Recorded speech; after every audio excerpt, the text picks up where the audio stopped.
my beloved Boss Mike Severa.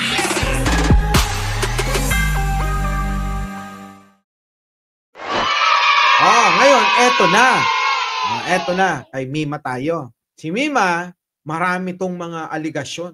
Si Mima, merong mga pinapakitang ebidensya.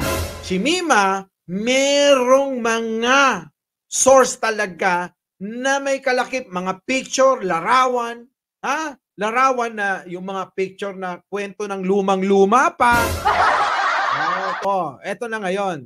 Si Mima, pasok! So ito na nga po guys, pag-usapan natin itong kahudasan nga po ni Claire Eden Contreras, aka Maharlika, yung paggamit niya ng chongke. Kasi itong si Maharlika... Akala ko ba shabu? Ba't naging chongke? Iba pa ba to? Hindi ko pa napapanood to sige, pasok. Literal na nagchochongke naman ata, allegedly. Kasi dito nga guys, sa pinakita ko sa inyo kanina, di ba? Wala nang allegedly. Wala nang di umano. Nagchochongke, gano'n. Wala nang gano'n. Sa recent video ko, kung hindi nyo pa napapanood, panoodin nyo na lang. Meron pong title yon na HIV positive result. Dito nga po kay Claire Eden Contreras taong 2009. So ngayon nga po guys, ito. Kasi 'di ba itong si Maharlika, ang hilig talaga manira ng kapwa-tao to the point nga na sinabihan niya itong si President Marcos na maliit daw ang dinadala. Itong ano maliit?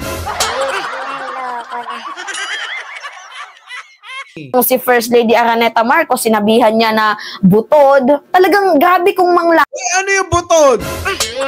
Sige nga, comment nga ano yung butod. Talagang sinagad. Wala siyang pakialam sa sa feelings ng isang tao. Kung usapin politika tayo. Oo nga, politika lang tayo, Maharlika. Kaso guys, masyado na siyang name-personal and thank you naman sa nag-send sa akin ito and so far, kung noon, lagi kong kinoconsult ito sa aking lawyer pero ngayon, hindi ko naman hindi sa kinoconsult sa kanila pero hinahayaan nila akong mag-speak up kasi total, mapanira din naman si Maharlika di ibulgar na din natin yung kanyang pagkatao. Oo nga, dapat nga kasi bilang vlogger, mga kababayan, yung mga ganyan, hindi namin nilalabas yan. Kaya lang, sa sobrang ginagawa ni Maharlika, ay pinatulan ni Mima. Diba? Si Mima, kita nyo naman yung tsura niyan. Palaban din yan, kita nyo yung tsura, Diba? Palaban yan, oo. Hindi pwedeng ganun-ganun lang. So ngayon nga po guys, ito. Kasi nga 'di ba, binanggit ko sa inyo yung HIV testing referral results ni Maharlika nung taong 2009 at nagpositibo din pala siya guys sa paggamit ng methamphetamine or yung methamphetamine, yung clear crystal na kung sa Tagalog kilala siya bilang shabu. Shabu! Alam niyo nung araw kasi sa Cubao, 'di ba? Oo. 'Di ba? Yan ang mga ano noon, nung panahon na yan, diyan sa Cubao. Oo. Shabu talaga. Yung mga nasa mga panahon niya, yung mga pumapasok sa mga sa mga patay sindi. Sa cabaret. Cabaret tawag dun Chuchongke kang hayop ka. Alam nyo guys, hayop ka pala, hayop ka pala Maharlika. Sa Cubao, ganyan yung mga pumapasok sa cabaret, di ba? Gumaganon muna, sumisingot-singot para pampalakas ng loob. Di ba? Ganun yun. Sisinghot muna. Tapos gaganyan, sasalang. Tapos alam mo yung salang? Naririnig ko lang yan. Hoy! Maring TV, naririnig ko lang. Diba? Tapos yan, alive na alive. Pampalakas nila yan pampalakas ng mukha. Ay, kapal ng mukha. Kakapal ngayon yung mukha niyan. Kakapal yung mukha. Oo. Tapos, syempre, kailangan niyang humarbay sa mga lalaki. Naloko na. Diba, mangyani? Papahawak yung mga os-os, papahipo yung mga kipay, papahalik kung saan-saan, ganyan. At pagka medyo may gana, doon sa VIP, oo, isa sa katuparan, lahat ang sausaw suka. Ganon. So, kailangan nila yon. Kaya pala si Maharlika, sumobra yung kapal ng muka na practice ng husto. Kaya ganyan. Alam nyo yung ano, yung epekto ng paggamit ng ng chonke. Una dito is nagiging violente ka. Tapos nagiging psychosis ka din. So, alam nyo guys, yung pagiging violente, si Maharlika na yun.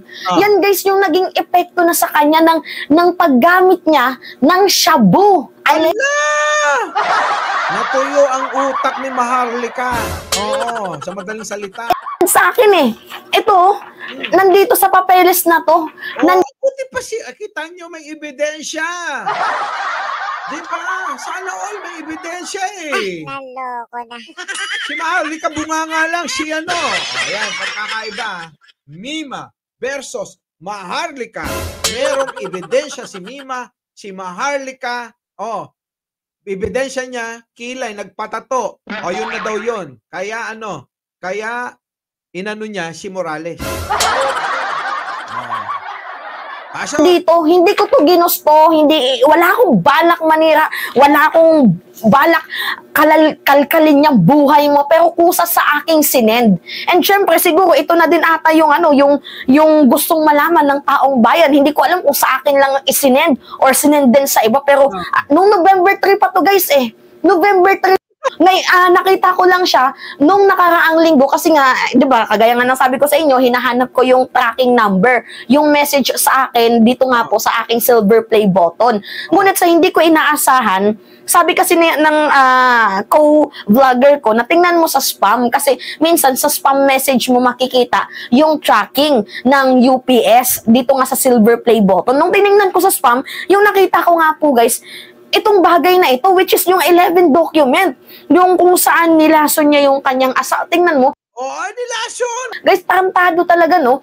Nilason niya yung kanyang asawa allegedly para sa green card at para sa insurance.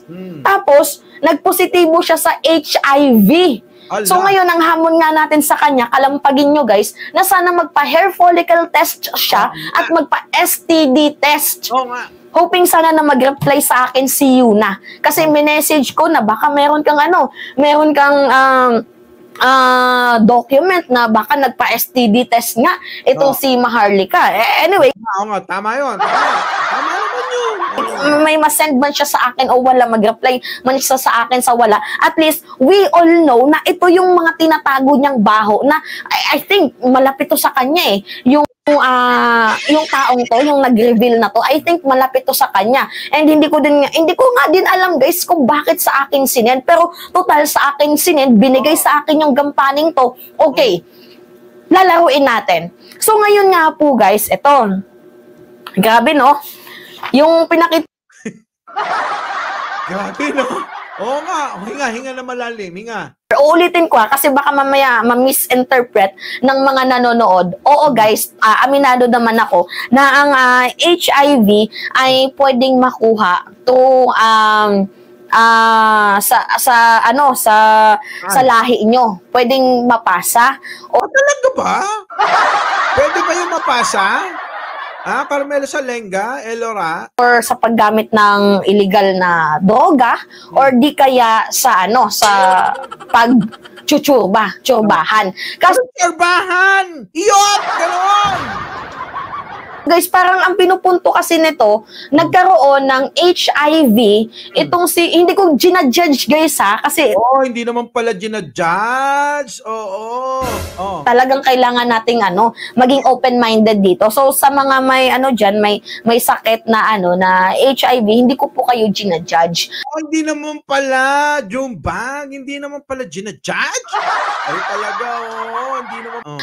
Ang ko lang dito is maging open sana magdaan na tayo na pag-usapan itong ganitong klaseng issue and iwasan natin hanggat maaari. Madaming klaseng treatment naman dyan pero medyo matagal. Pero sana yung may mga sakit na ganito ay makasurvive. Hoping Kita mo pinaano pa naman ni Mima. Okay naman.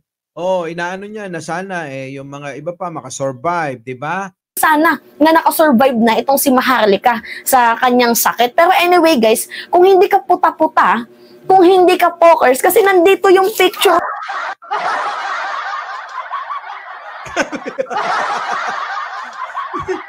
Kung di ka ba naman puta, mali ka na naman sinabi. Ha? Dapat sinabi mo, kung hindi ka ba naman puta-puta. Ganon.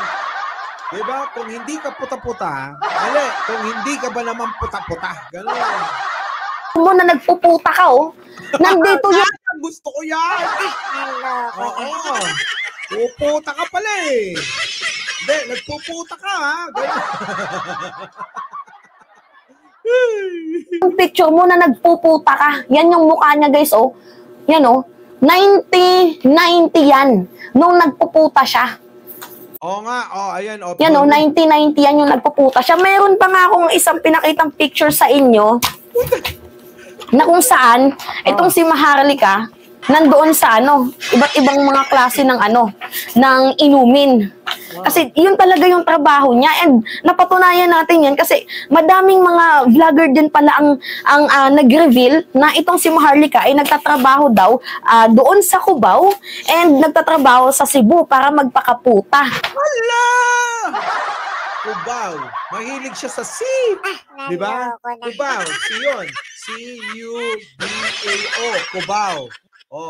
Cebu. Si rin. C-E-B-U. Hala. Mahilig siya sa C. Delikado kayo, ha? Yung mga dyan, mga may letter C. Ito, nakikita niyo yan? Yan. Yan siya, oh. Tingnan nyo yung muka. Tingnan nyo. Di ba? Tingnan nyo. Ito din, yung isa. Na nagpuputa. Yan, oh. Ang lakas mong manlait sa ating First Lady na butod. Ang lakas mo. Alam nyo, mga kababayan, mawalang galang, ha? O sa mga kumpare natin dyan, ha? Na hindi sumasang-ayon kay Mima. Alam nyo, sa inis, minsan, hindi natin mapigilan. Pero ito, totoo naman maselan itong ha? Itong mga ganito. Ngayon, siyempre hindi natin maaalis kay Mima. Yung paninira dito sa atin, sa bayan natin. Minsan, unawain din natin, di ba? Kung nauunawaan nyo si Maharlika, unawaan nyo rin si, di ba? Deserve din ni Mimang unawain, di ba? Sa pagmamahal niya sa gobyerno at sa ating bayan. Kung laitin na itong si President Marcos ay, merong inanakan na kamag-anak na pinsan kasi kinontent niya yan eh. Actually, viral yung content niya na yun last year. Viral? Kita mo, mabuhay. Club! Grabe! Naloko na. Yan, mga paratang niya na si Jinggoy, meron daw lalaki, merong kalaguyo. Pero, shit, mas malala ka, girl. Hindi ka ba na... Uy, wala namang ebidensya pang Mima. Chika lang yun. Kay Jinggoy. Oo. Naloko na. Chika pa lang yun. Ang sigurado dun yung kanyang plunder. Naloko na. Oo. Pasok. Nahihiya sa mga paratang mo? Hindi ka ba nahihiya sa mga binubulat-lat mong mga salita? Actually, yung napansin ko, guys... Mima, parang wala na kayong pagkakaiba. Ganon. Naloko na. Ha? Pero, siyempre, sayo ko, ha? Sayo ko. Oo. Pato ko, lalagay ko sa'yo, Mima, ha? Parang dinidescribe niya, the way na magsalita siya, guys, parang dinidescribe niya yung kanyang sarili. Ganon yung nakikita ko, kaya wala siyang parang nothing to lose. Kasi talagang nothing to lose naman talaga sa kanya. Kasi ang dami niyang baho. Ang dami niyang baho. Totoo ba yung narinig kong balita na meron kang... Totoo ba, Maharlika? Kasi tahimik eh. Kaya nga, magagamit mo yung salitang silence means yes. Diba? Tahimik si Maharlika. Oh. At saka yung lagi niyang banat. Oh, yung palang mga naranasan ni Maharlika, yun yung nilalabas niya at ipinapasa sa ibang tao, 'di ba? Kasi alam niyo may mga ganong tao, pansinin ninyo ha. Oo, ha. Pansinin niyo ha. Oh. Pansinin ninyo ha. Na may mga tao na alam nilang mali sila, alam nyo rin na mali sila, pero gagawa ng paraan yan, hahanap ng mapapasahan ng pagkakamali nila. Hahanap at hahanap yan na nababalingan nila ng pagkakamali nila. Di ba may mga ganong tao? Naloko na.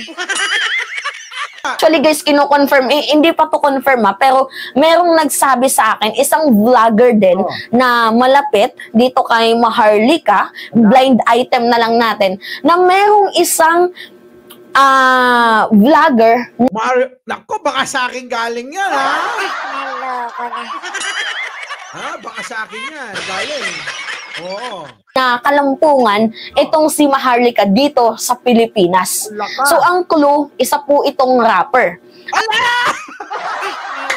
na.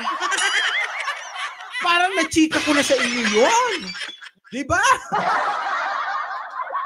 Naloko na.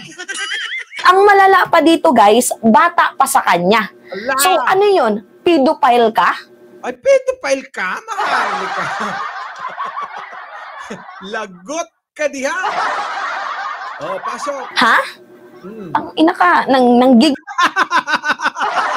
Naloko na. Napamura. Gagalit eh. Gagalit oh. Kapira. Sige, pasok. Ka magmumura. Nagmura ba? Narinig nyo ba nagmura? Pag pinasok niya, nako, grabe, ano. Kay Mima ko dito. Kay Mima ko. Pasok. Lakas mong makapanirang hayop ka tapos ikaw ang dami mo din palang mga kasiraan. Ang galing mong gumawa. Naloko na. Floji, si Floji. Ay, nako. Ano. Kaya pala nagkatulo. Ay, nako, yun na ka. Tuyot yun, maglalak yun. Nako. Di ba, no? Ng istorya. Ako, guys, hindi ko to kayang gawin. Hindi ko to kayang gawin yung ano na yan, oh, yung HIV testing referral and results form. Hindi ko kayang gawin yan. Oo nga. Hindi ko kayang gawin yan. Oo nga. Kasi hindi naman ako magaling sa larangan ng pagsisinungaling. Oo nga. Kasi kung nagsisinungaling ako, hindi pa bale-balen tong istorya ko. Consistent tayo eh. Oo nga. Diba? Siya yung pabale-balentong. Paano ko nasabi? Nung interview niya kay Bakla. Basta yung attorney na Bakla. Ano yung sabi niya na si President Marcos daw ng daya. Pero yung interview niya dito kay Vic Rodriguez, kasi sinabi naman ni Vic Rodriguez na wala namang dayaan, bigla din siyang kumambyo. Ang sabi niya, naniniwala naman daw siya na naging presidente na totoo itong si President Marcos. Siya yung balentong. Ako, never pa akong nagkaroon ng history na nagsinungaling sa inyo. Kasi lahat... Meron tayong reference. Meron tayong ebidensya. Hindi ko magagawang magsinungaling sa inyo. Dapat nga dito kay Maharlika, dinideport eh. Alam niyo kung bakit? Yung nilason niya yung kanyang asawa allegedly gamit yung opioid at anti-freeze. Na hanggang ngayon, hindi ko pa din alam kung case closed na ba yun. Sko po, niloloko mo din kami. Kasi may asawa ka, tapos bakit? Well, sige, sabihin na lang natin na matalas yung dugo ng Pinoy, pero bakit hindi kamukha ng asawa mo yung anak mo? Hindi kamukha ng asawa mo yung anak mo. Bininyagan guys yung anak niya mag-isa kasi nga, that time, tinege niya na allegedly ang kanyang asawa. Hindi ko na yung sasama. Doon yan guys sa circus taong 1996 kasi 1995, if I'm not mistaken, mga September ba yun? Ala, magkasing edad lang kami ng anak ni Maharlika. Grabe. So, Mami Maharlika. Oo. Yun, tingnan ko nga. Kasi dalawa yung dalawa yung autopsy. Dalawang beses pina-autopsy yung kanyang asawa at taong 2011. So, I think, nag-away-away ata yung pamilya nila just for the insurance. Pero yung naunang autopsy is talagang sinasabi ni Yuna na yung naunang autopsy nung 1995 is nilason nga. Tapos nung taong 2011, pina-autopsy ulit. Hindi natin alam kung bakit pina-autopsy ulit kasi yung nandito lang sa akin na autopsy is yung taong 2011. Pero bakit dalawa? Bakit? Bakit, Maharlika? Bakit di ka pa rin sumasagot? Ang daming tanong ni Mima sa'yo. Di ba? Ang daming tanong, hindi pa rin nasagot. Dalawa yung yung autopsy.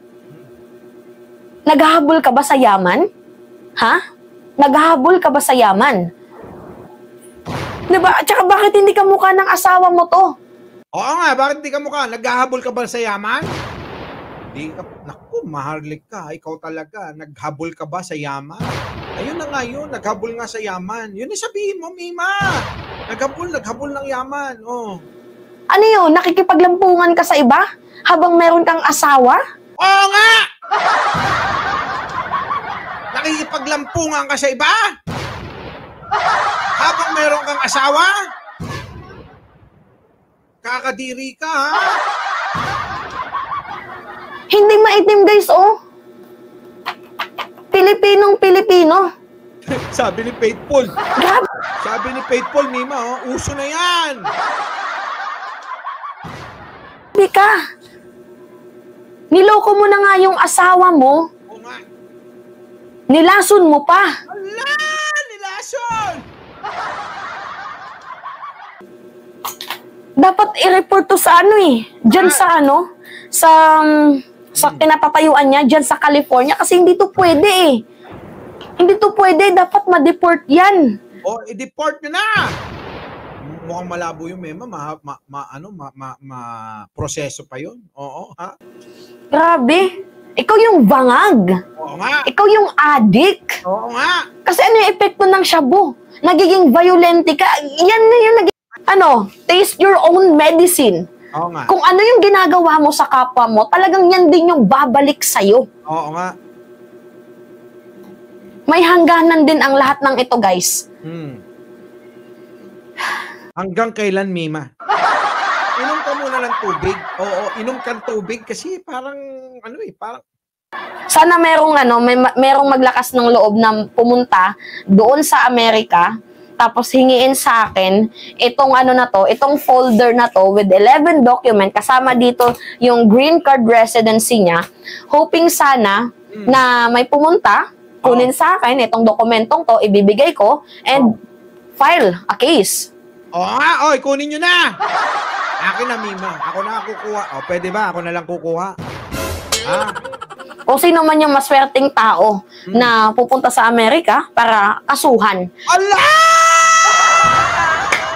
Parang nagigets nyo na! Nagigets nyo na ba? Nagigets nyo na? Nagigets nyo na? Oh. Itong si Maharlika, nandito sa akin yung papers. Kala nyo natitreatend ako? Kasi may nag-message sa akin, 4 guys. Ano yung message nila sa akin? Tinatakot nila ako. Ala. Alam nila yung address ng bahay ko. Tinatakot nila ako. Oh. Pero okay lang. Wala akong dapat katakutan. Kasi in the first place, bakit ako matatakot? Bakit nila ako papakailaman kung alam naman nilang hindi totoo? Pero kung... Oo nga. Walang ganon. Ayan ang problema eh. Ayan ang problema eh. Hindi ako matitreaten kung ikaw lang yung kalaban ko. Oh, Julul! Julul ka pala, Maharlika eh. Wala. Ang tanong, kanino kayo? Kay Mima o kay Maharlika? Naloko na. Muli, Mike Cervera po. Laging nagpapaalalang mahalin natin ang ating kapwa. Ipagdasal natin lagi ang ating bansa. Magandang umaga, magandang hapon at magandang gabi sa mandako ng mundo. Naroon kayo. Siyempre, magandang buhay na rin para sa ating lahat. Our beloved Boss Mike